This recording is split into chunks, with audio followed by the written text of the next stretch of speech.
je voudrais vous raconter une histoire qui me hante encore. Elle s'est déroulée il y a tout juste 1 an, dans une petite ville du nord de la France. Ce qui est arrivé à cet homme nous fait réfléchir sur l'étroitesse de la frontière qui sépare un jour ordinaire d'une tragédie. Jean-Paul Dubois était un homme très ordinaire. Il avait 43 ans, travaillait comme ingénieur dans une usine locale et vivait dans une maison héritée de ses parents. Il avait une femme, Marie, et 2 enfants, Sophie, 8 ans, et Pierre, 11 ans. Les voisins le décrivent comme un homme calme et tranquille qui aime bricoler dans le jardin le week-end. En ce jour de juillet, il fait particulièrement chaud. J'ai étudié les bulletins météo. La température avait atteint 38 degrés. Une véritable anomalie pour la région. Jean-Paul décide de faire un peu de ménage dans le jardin. Sa femme est partie chez sa mère avec les enfants pour quelques jours et il veut leur faire la surprise de mettre de l'ordre dans la parcelle envahie par la végétation. La maison des Dubois se trouve à l'orée d'une petite forêt. C'était une vieille bâtisse du début du siècle dernier, avec un haut pignon et un grenier sous un toit de tuiles. C'est là que se trouvait le nid, juste sous l'avant-toit. J'avais vu des photos de l'endroit. Une structure massive de la taille d'un ballon de football, de couleur gris-beige, comme si elle était faite de vieux papier. Une voisine, Madame Leroy, m'a dit avoir vu Jean-Paul poser l'échelle contre le mur de la maison vers 3 heures de l'après-midi. Le soleil lui tapait sur le visage. Il plissait les yeux et s'essuyait la sueur avec la manche de sa chemise. Il tenait un long bâton à la main, une vulgaire perche de jardinage utilisée pour couper les hautes branches. Il s'apprête à abattre le nid d'un seul coup. Madame Leroy se souvient qu'elle a voulu le prévenir. Mais à ce moment-là, le téléphone a sonné et elle s'est éloignée de la fenêtre pendant 1 minute seulement. Lorsqu'elle revint, elle entendit un bruit étrange, un bourdonnement bas et vibrant, comme si le moteur d'un vieil avion se mettait en marche. Le son s'amplifie et devient de plus en plus agressif. Elle regarda par la fenêtre et vit ce qu'elle voyait encore dans ses cauchemars. Un énorme nuage de guêpes tournoyait autour de Jean-Paul. Des milliers d'insectes l'attaquaient en même temps, créant une masse dense et mouvante de corps noirs et jaunes. Il agite les bras, hurle, tente de descendre les escaliers, mais les guêpes sont partout, dans ses cheveux, sur son visage, sous ses vêtements. Leurs ailes bourdonnaient littéralement dans l'air. Madame Leroy saisit le téléphone et appelle une ambulance. Mais lorsqu'elle regarde à nouveau par la fenêtre, Jean-Paul a disparu.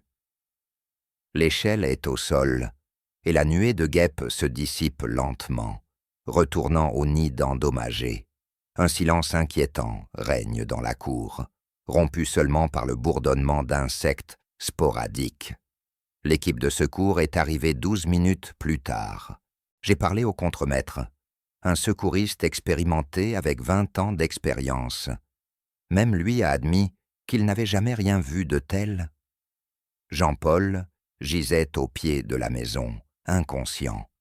Son visage, ses bras, son cou sont couverts de centaines de morsures. Sa peau était tellement enflée que ses traits étaient méconnaissables.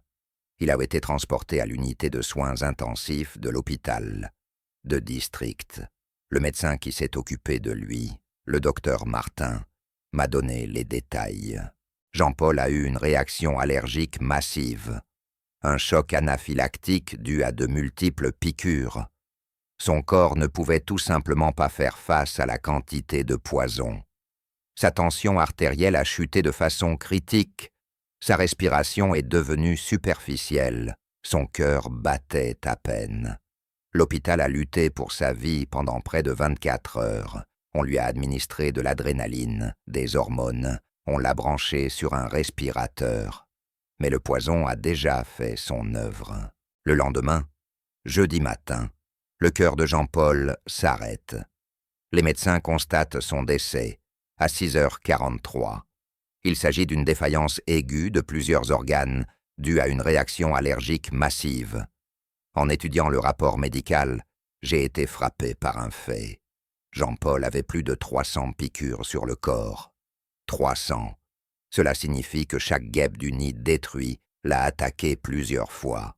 Un entomologiste m'a expliqué que les guêpes, contrairement aux abeilles, peuvent piquer à plusieurs reprises et que leur agressivité est décuplée lorsqu'elles menacent un nid. Marie est rentrée chez elle vendredi soir, avec les enfants, sans rien savoir de ce qui s'était passé. Elle a vu des voitures de police, une ambulance, une foule de voisins. Les cris des enfants, à l'annonce de la mort de leur père, ont été entendus par tout le quartier. Madame Leroy me l'a raconté les larmes aux yeux. Elle n'a pas oublié le visage de la petite Sophie. L'enterrement a eu lieu le lundi suivant.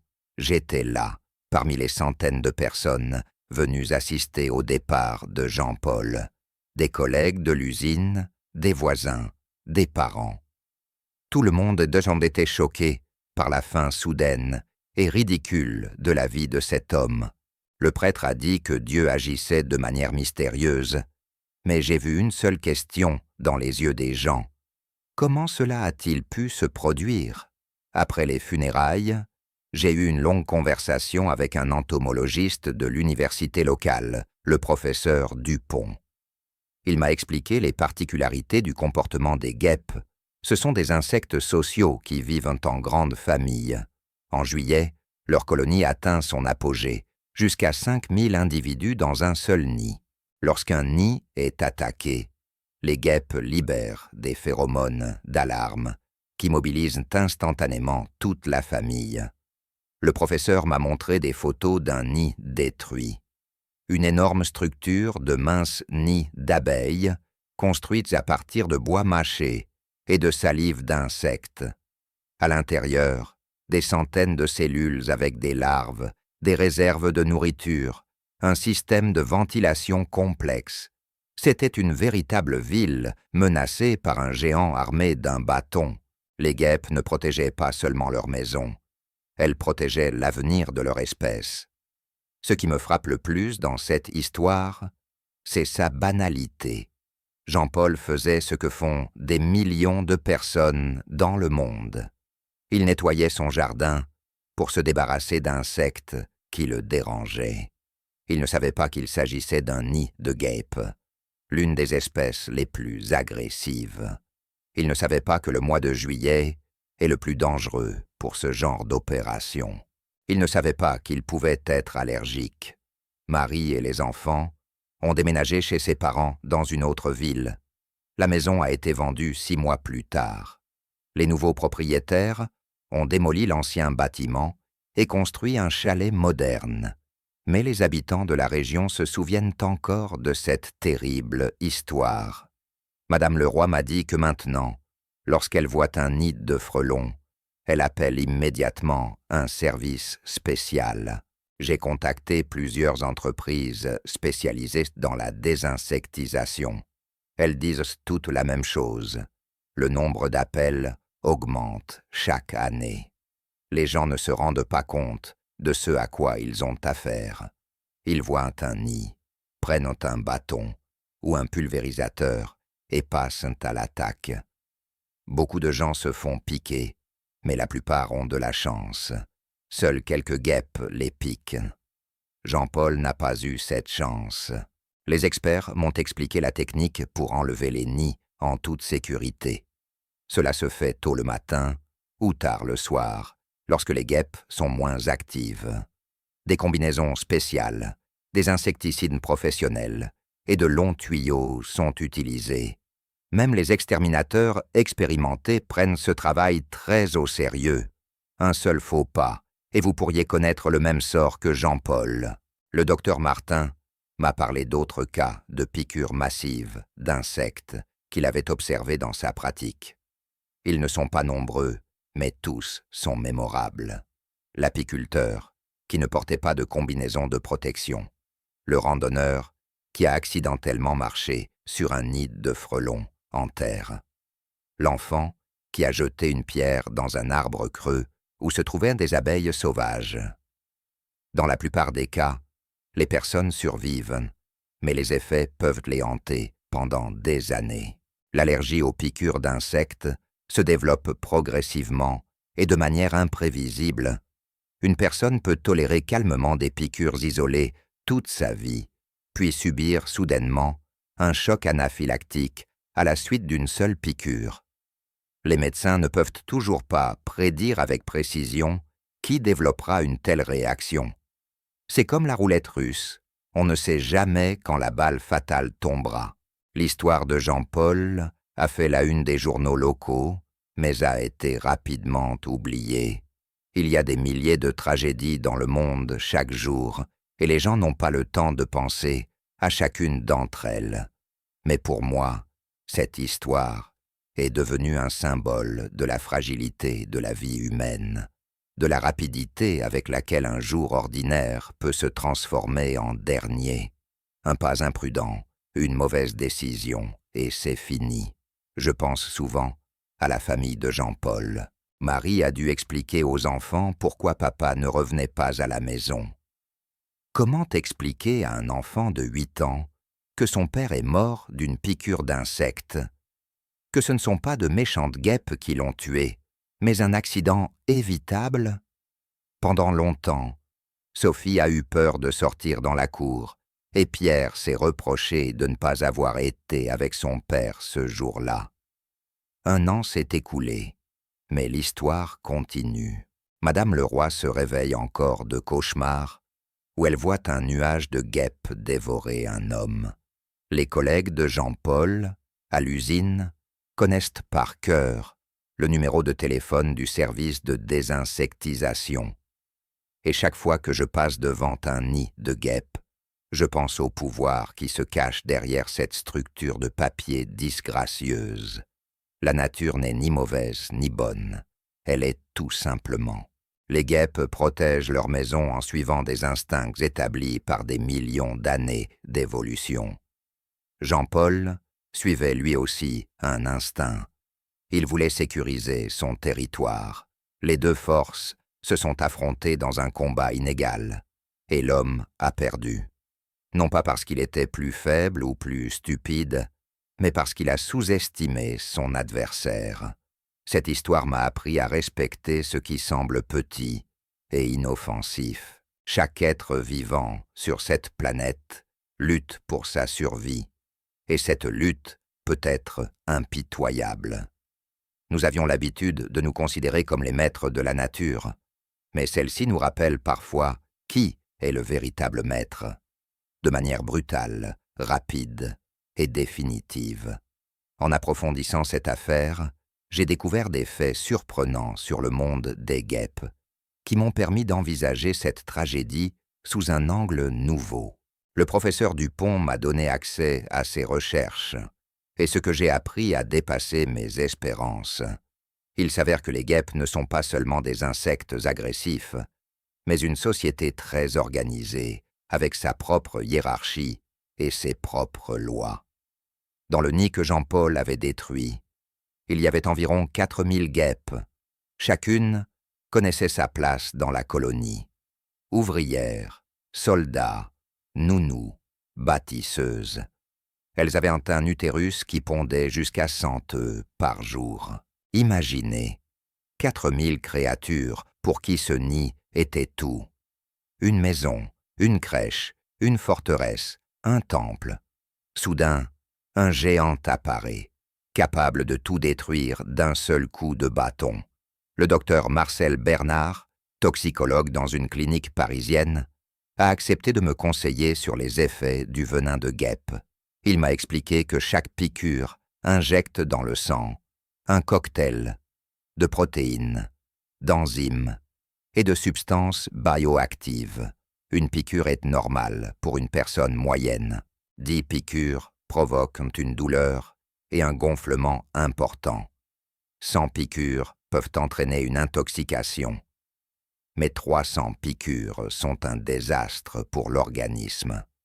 Le venin bloque le système nerveux, détruit les cellules sanguines et provoque une inflammation massive. Le cœur commence à battre irrégulièrement. Les reins cessent de filtrer le sang. Les poumons se remplissent de liquide. Il ne s'agit pas d'une simple réaction allergique, mais d'un empoisonnement pour lequel il n'existe pas d'antidote. La médecine ne peut que maintenir les fonctions vitales pendant que le corps lutte contre le poison. J'ai retrouvé le dossier médical de Jean-Paul et j'ai été stupéfaite. Avant cet incident, c'était un homme en parfaite santé. La dernière fois qu'il avait consulté un médecin, c'était pour un rhume, il y a 3 ans. Aucune maladie chronique, aucun signe d'allergie. Ses analyses de sang étaient au normal. Sa tension artérielle était parfaite, son cœur fonctionnait comme une horloge. Ironiquement, c'est un corps en bonne santé qui lui a permis de survivre aux premières minutes qui ont suivi l'attaque. Dans les dossiers de l'hôpital, j'ai découvert des détails choquants sur cette nuit-là. Jean-Paul a repris conscience à plusieurs reprises.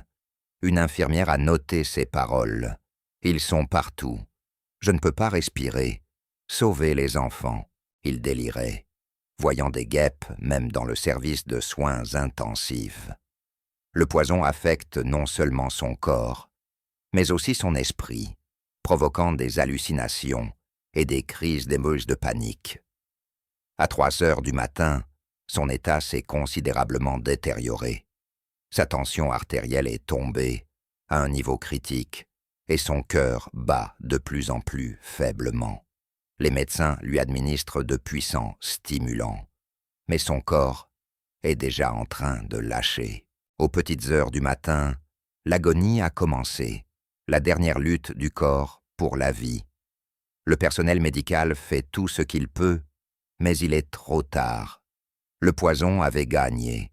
J'ai eu beaucoup de mal à lire le rapport du pathologiste. Les organes internes de Jean-Paul étaient touchés par de multiples hémorragies.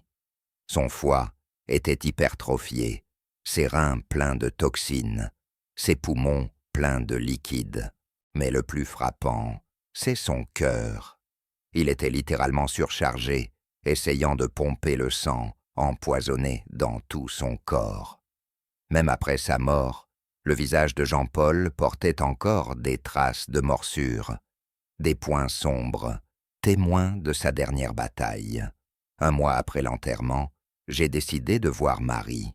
Elle accepte de parler, mais me demande de ne pas mentionner son vrai nom de famille dans les documents. Cette femme avait vieilli de 10 ans en quelques semaines. Ses yeux s'affaissaient, ses mains tremblaient, sa voix se brisait. Elle m'a raconté des détails que personne d'autre ne connaissait. Il s'est avéré que Jean-Paul voulait depuis longtemps enlever le nid. Au printemps, il s'était plaint à sa femme que les guêpes gênant le travail dans le jardin et effrayaient les enfants. Marie a proposé de faire appel à des spécialistes, mais son mari n'en a pas tenu compte. Je peux le faire moi-même, ce n'est pas grave. Elle me montre son carnet de notes, où il a écrit des plans pour la maison. La dernière entrée. Nettoyer le nid de frelons, samedi. Marie se reproche d'être partie ces jours-là. Si elle avait été à la maison, elle aurait arrêté son mari, ou au moins insisté pour qu'il fasse appel à des professionnels. Aujourd'hui, elle se demande « Et si elle avait demandé à ses voisins de l'aider? Et si elle avait attendu le soir? Et si elle l'avait dissuadé? » Les enfants ont vécu la tragédie chacun à leur manière. Pierre se replie sur lui-même, cesse de jouer avec ses amis, passe des heures sur l'ordinateur.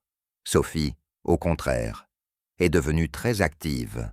Elle courait, criait, demandait une attention constante. Le psychologue pour enfants a expliqué qu'il s'agissait de réactions normales à la perte d'un être cher. Mais Marie n'a pas été soulagée. Elle a perdu non seulement son mari, mais aussi la vie familière de ses enfants. Le plus douloureux pour la famille a été l'attitude de son entourage. De nombreuses connaissances les évitaient, ne sachant que dire. D'autres, au contraire, posaient des questions dénuées de tact. Pourquoi ne s'est-il pas enfui? Ne pouviez-vous pas ne pas toucher le nid? Personne ne pouvait vous aider. Ces questions étaient comme de nouvelles piqûres, douloureuses et inutiles. Il était particulièrement difficile d'expliquer ce qui s'était passé au travail. Les collègues de Jean-Paul n'y ont d'abord pas cru. Comment peut-on mourir d'une piqûre de guêpe? C'était une fiction ridicule. Les patrons ont même exigé des certificats médicaux pour confirmer la cause du décès pour l'assurance. C'était humiliant pour la famille, comme si elle devait prouver que son chagrin était réel. J'ai parlé au directeur de l'usine où Jean-Paul travaillait. C'était un homme d'un certain âge et d'une grande expérience, mais même lui a admis qu'il n'avait jamais été confronté à un tel cas dans toute sa carrière. Nous sommes habitués aux accidents du travail, m'a-t-il dit, mais quand un brave homme est tué par des guêpes dans la cour de sa propre maison, cela dépasse l'entendement. L'usine a financé les funérailles et créé un fonds pour aider la famille. Des collègues ont collecté une somme assez importante, mais tout cela n'a pas permis de ramener son père et son mari. L'argent est resté sur le compte, et Marie et ses enfants ont essayé de commencer une nouvelle vie dans une ville étrangère, parmi des inconnus, où personne n'était au courant de leur tragédie. 3 mois après la mort de Jean-Paul, le journal local publie un grand article sur son cas. Le journaliste a interviewé des entomologistes, des médecins et des services d'urgence d'extermination d'insectes. L'article s'intitule « La menace cachée. Pourquoi les guêpes sont plus dangereuses qu'on ne le pense ». Après sa publication, le nombre d'appels aux exterminateurs de la ville a triplé. Mais il y a également eu des réactions négatives. Certains lecteurs ont écrit des commentaires furieux. C'est de votre faute. Vous auriez dû penser avec votre cerveau. La sélection naturelle en action. Ces commentaires ont blessé la famille, mais ils ont aussi montré à quel point les gens ne se rendent pas compte de la gravité de la situation. Pour eux, les décès dus à des piqûres d'insectes semblent comiques, indignes de compassion. J'ai décidé de vérifier les statistiques de cas similaires dans d'autres pays. Les résultats m'ont choqué. En France, une quinzaine de personnes en moyenne meurent chaque année de piqûres de guêpes, d'abeilles ou de frelons. Aux États-Unis, ce chiffre dépasse la centaine de décès par an. En Australie, les insectes piqueurs tuent plus de personnes que les serpents et les araignées réunies. Jean-Paul n'est pas une exception. Il fait partie de ces tristes statistiques. Le taux de mortalité est particulièrement élevé chez les hommes d'âge moyen. Ce sont eux qui ont le plus tendance à essayer de détruire les nids par eux-mêmes, en sous-estimant le danger. Les femmes et les personnes âgées font généralement appel à des professionnels. Les jeunes s'enfuient souvent après les premières piqûres. Quant aux hommes de 40 à 50 ans, ils pensent qu'ils doivent se débrouiller seuls et le perdent souvent de leur vie. Le directeur du service de lutte contre les nuisibles m'a parlé des erreurs les plus dangereuses que les gens commettent. La première est d'attaquer un nid pendant la journée, lorsque toutes les guêpes sont à la maison. La deuxième est d'utiliser des outils courts qui ne permettent pas de garder la distance. La troisième est de ne pas avoir de plan de retraite. La quatrième est d'agir seul, sans aide. Jean-Paul a commis les 4 erreurs en même temps. Les exterminateurs professionnels travaillent très différemment. Ils étudient le nid pendant plusieurs jours, choisissent le meilleur moment, utilisent des combinaisons de protection et des préparations spéciales. Ils ont des plans de secours en cas d'échec, mais même eux se font parfois piquer et finissent à l'hôpital. Un exterminateur m'a dit « Chaque nid est une roulette russe. L'expérience réduit les risques, mais ne les élimine pas complètement. Dans une ville voisine, j'ai trouvé un homme qui avait survécu à une attaque similaire. Pierre Martinet avait reçu environ 150 piqûres lorsqu'il avait accidentellement heurté un nid en coupant une branche d'arbre. Il a survécu, mais les séquelles le hantent encore aujourd'hui. Allergie aux piqûres, problèmes cardiaques, crise de panique à la vue de tout insecte volant. Je me rends compte que j'ai de la chance, dit-il, mais parfois je me dis que Jean-Paul a plus de chance. Il ne souffre pas tous les jours. Ces mots m'ont fait penser que la mort n'est pas toujours la pire chose qui puisse arriver à une personne. Jean-Paul est mort rapidement, avant d'avoir pris conscience de l'ampleur de la catastrophe. Sa famille est restée avec la douleur de la perte, mais sans le fardeau de s'occuper d'un invalide. Il y a peut-être là une cruelle miséricorde du destin. 6 mois après la tragédie, j'ai reçu une lettre de Sophie, la fille de Jean-Paul. Elle écrivait que son père lui manquait, qu'elle était en colère contre les guêpes et qu'elle voulait devenir médecin pour sauver les gens des piqûres d'insectes. Il y avait tant de douleur et de détermination dans son écriture enfantine que je n'ai pas pu lire la lettre sans pleurer. La mort de son père ne l'a pas brisée. Elle lui a donné un but dans la vie,